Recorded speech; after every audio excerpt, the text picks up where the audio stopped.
Con esto, básicamente les he querido hacer un rápido diagnóstico de la situación. Creo que el momento es sumamente propicio para plantear propuestas y para plantear propuestas que sean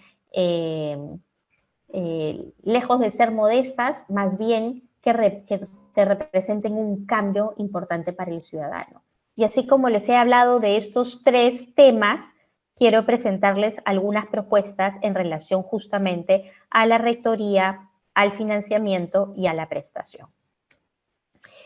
En relación a la rectoría, yo creo que es fundamental que separemos las funciones rectoras de la prestación. Actualmente lo que sucede es que el MINSA se quedó con la función de operar los establecimientos de salud en Lima Metropolitana. Y entonces lo que tenemos es que los establecimientos de los niveles 1, 2 y 3 en el MINSA, en el sector público, están a cargo del MINSA. Y eso es un tema que se tiene que separar porque MINSA no puede ser rector, ¿no es cierto? No puede ser el que da las normas, el que decide conducir el país y a la vez el que opera los hospitales. Eso tiene que separarse y MINSA tiene que dedicarse realmente a conducir el sector, a definir las políticas, a tener un grupo de gente que realmente diagnostique, utilice la información, analice los datos y permita, digamos, la toma de decisiones.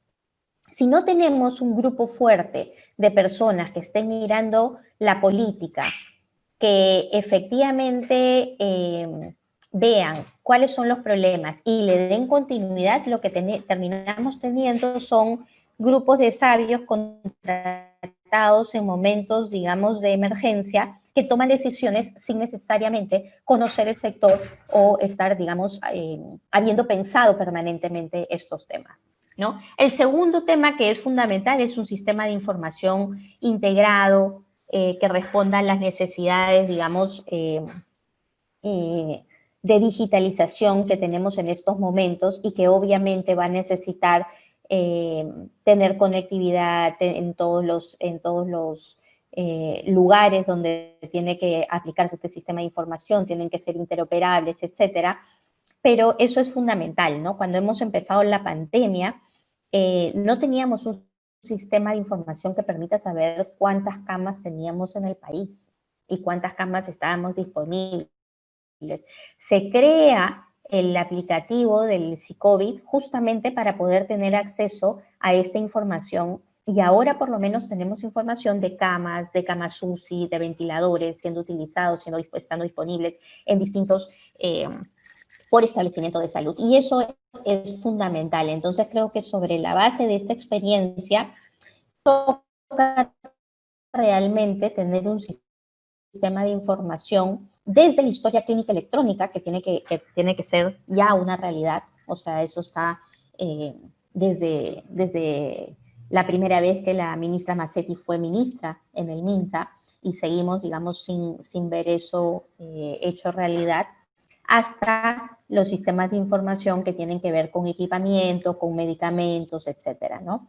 Por ejemplo, ahí Salud ha avanzado muchísimo más. Salud tiene una historia clínica y tiene un sistema de información que es el ESI, que recoge información sumamente valiosa en distintos niveles, digamos, para la toma de decisión a nivel macro, a nivel meso y a nivel micro, y tiene una unidad de investigación y de análisis de datos que permite visualizar, que permite analizar y visualizar, tener tableros de mando para poder tomar decisiones.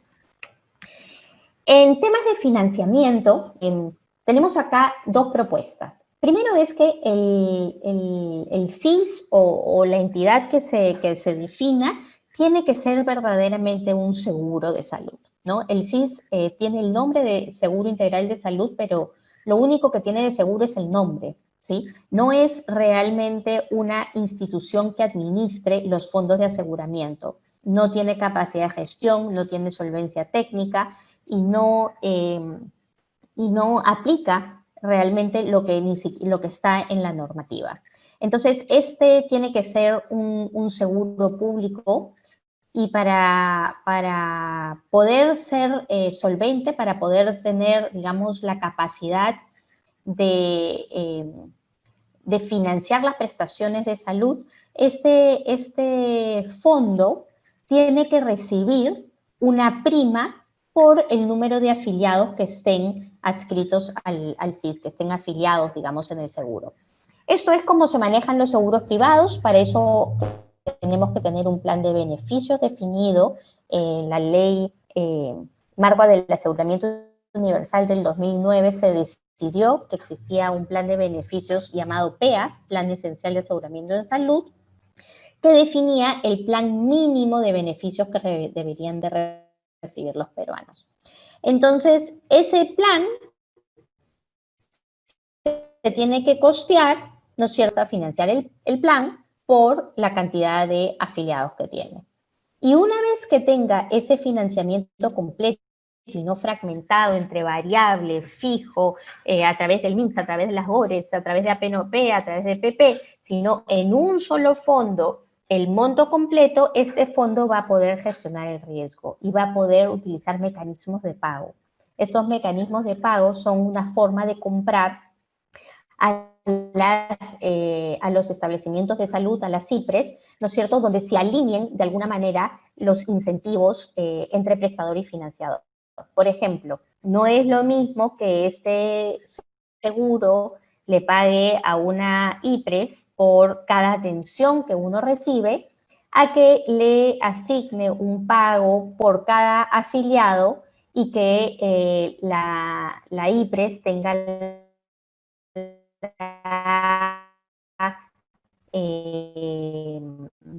tenga el mandato de mantener relativamente sano la promoción. Luego vienen las propuestas en relación a la prestación.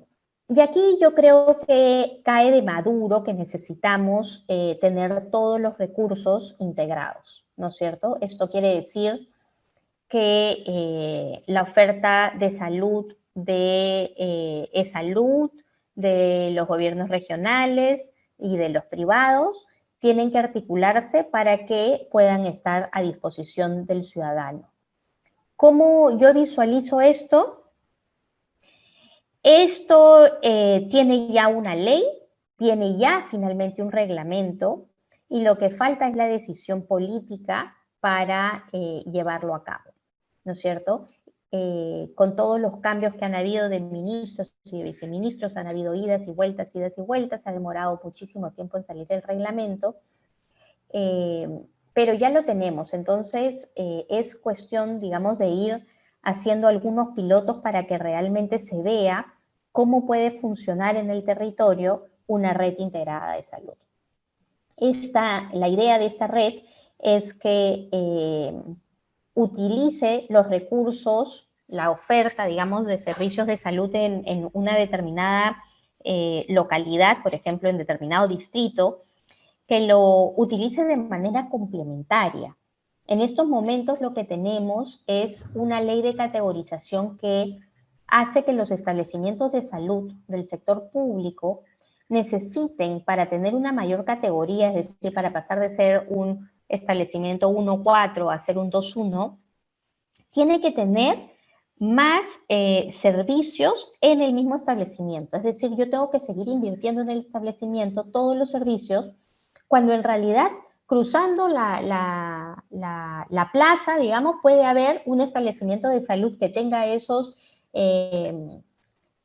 servicios que se necesita, o un sector privado que los pueda ofrecer y que no se tenga que seguir construyendo. Es decir, va a complementarse la oferta entre, por ejemplo, imaginémonos en una localidad, tenemos un buen primer nivel del MINSA, tenemos un segundo nivel de salud y tenemos servicios de apoyo del privado. Y entre esos se puede hacer una red integrada.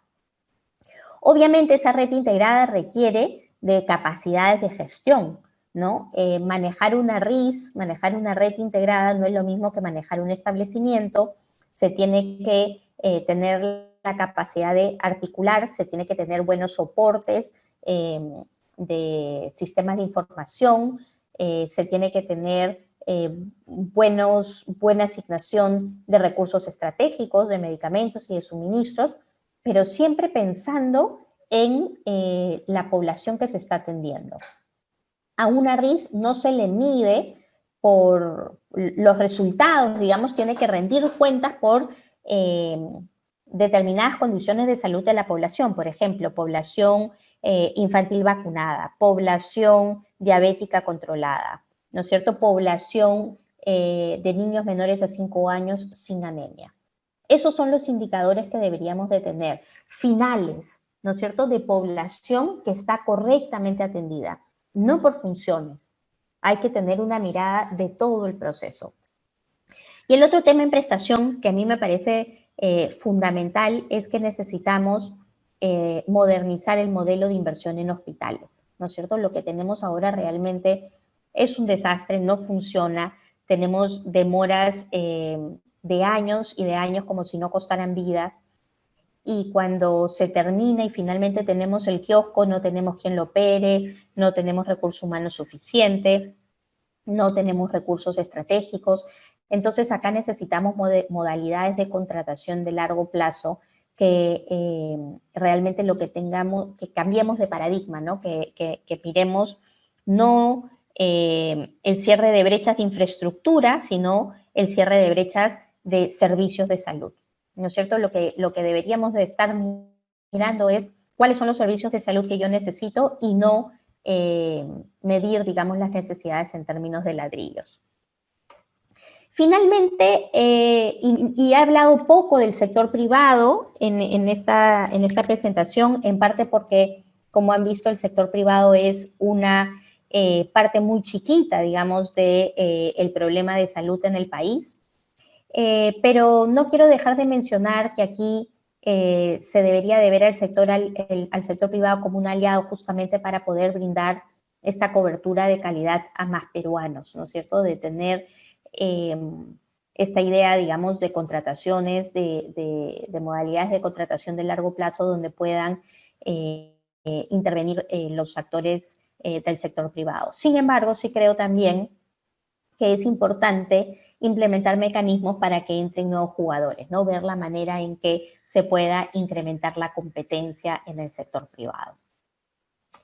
Para cerrar, este gráfico, esta diapositiva, yo ya se las he mostrado, pero esto es lo que tenemos más o menos el día de hoy, ¿no es cierto?, del sistema de salud, y esto es lo que nosotros proponemos, es un sector salud integrado, articulado, ¿no es cierto?, donde los recursos pasen del MEF a este fondo, este fondo de aseguramiento, ¿no es cierto?, que maneja un plan de beneficios. Ese plan de beneficios idealmente con el tiempo va a ser el mismo para el Sistema de Salud, ¿no es cierto? Yo lo he puesto acá como más o menos dos cuentas separadas, que en el largo plazo podría ser una sola cuenta o se mantienen separadas, eso no es lo verdaderamente importante, pero, perdón, sí que terminemos con esa fragmentación en el financiamiento y que el fondo reciba, digamos, el equivalente a los soles que requiere financiar ese plan de beneficios, ¿no es cierto?, para todos los afiliados. Solamente pasaría al MINSA y se mantendría, digamos, a través de los programas presupuestales, las acciones de salud pública, esas acciones que tienen externalidades muy grandes, como son la TBC, como son el programa de vacunaciones, ¿no es cierto?, todas las OTEC, las enfermedades transmisibles, y probablemente el tema de los proyectos de inversión. Pero todo lo que tiene que ver con prestación pasa a costo fijo, costo variable, recurso humano, todo pasa a este plan. Y luego tenemos un fondo para el alto costo, para las enfermedades, aquellas enfermedades que son muy costosas y que nos ponen en riesgo de caer en un gasto catastrófico o de empobrecernos. Y entonces ese es un fondo transversal que debería de ser, digamos, financiador de las enfermedades de alto costo para todos los peruanos, con obviamente también un plan de beneficios definido. Entonces, esto tiene que ver con el financiamiento, ¿no es cierto? Y estos fondos se voltean y en realidad compran prestaciones de salud, servicios de salud a redes integradas que están conformadas por prestadores públicos, por prestadores de salud y por prestadores privados, ¿no es cierto? Y estas redes en conjunto tienen que brindar el plan de beneficios que se le promete a la ciudadanía.